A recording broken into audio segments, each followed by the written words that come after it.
Hello everyone. This is the part 2 of Unit 6. In this video, we will study about concurrency control, types of concurrency problems and concurrency control mechanisms.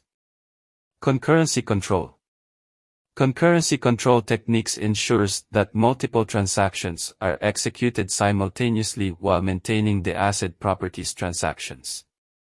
Simultaneous execution of transactions over a shared database can create several data integrity and consistency problems. Types of concurrency problems. There are different concurrency problems, but here we will study only 3 of them. Lost update problem, dirty read problem and unrepeated read problem. Lost update problem.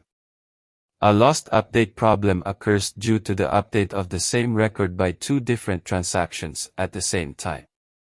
In simple words, when 2 transactions are updating the same record at the same time in a DB, then a lost update problem occurs. The first transaction updates a record and the second transaction updates the same record again, which nullifies the update of the first transaction. As the update by the first transaction is lost, this concurrency problem is known as the lost update problem. In this example, we have 2 transactions, that is, transaction A and transaction B.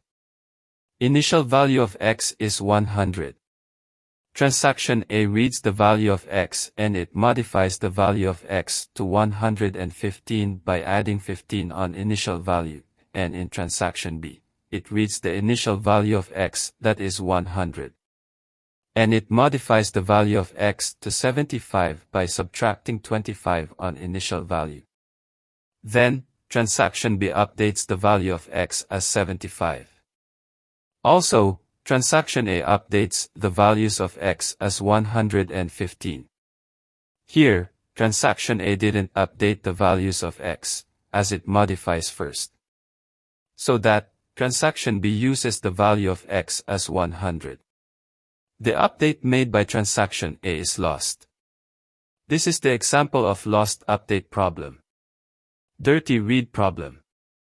It occurs when a transaction reads the data that has been updated by another transaction that is still uncommitted. It arises due to multiple uncommitted transactions executing simultaneously.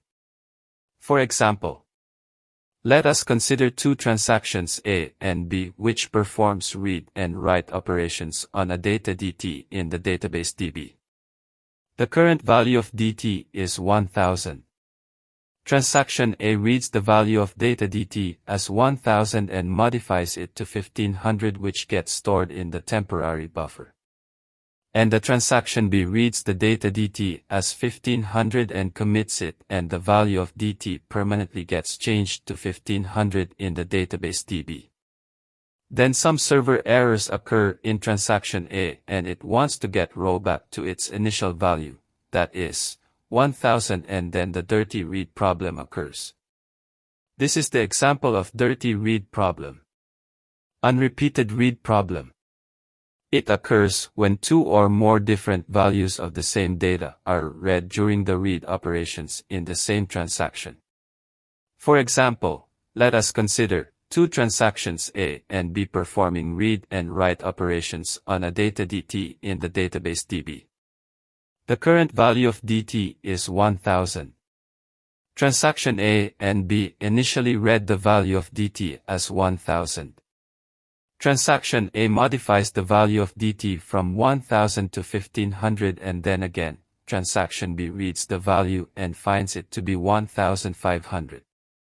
Transaction B finds 2 different values of DT in its 2 different read operations. At first, it reads 1000 and at second time, it reads 1500. This is the example of unrepeated read problems. Concurrency control mechanisms. Each server is responsible for applying concurrency control to its own objects. Each server manages a set of objects and is responsible for ensuring that they remain consistent when accessed by concurrent transaction. When multiple transaction is executed simultaneously on different processes, then some kind of mechanisms is needed to keep them out of each other's way. That mechanism is called concurrency control mechanism. There are three approaches for concurrency control. They are LUX, optimistic concurrency control, and timestamp ordering concurrency control. In next video, we will study about these concurrency control approaches.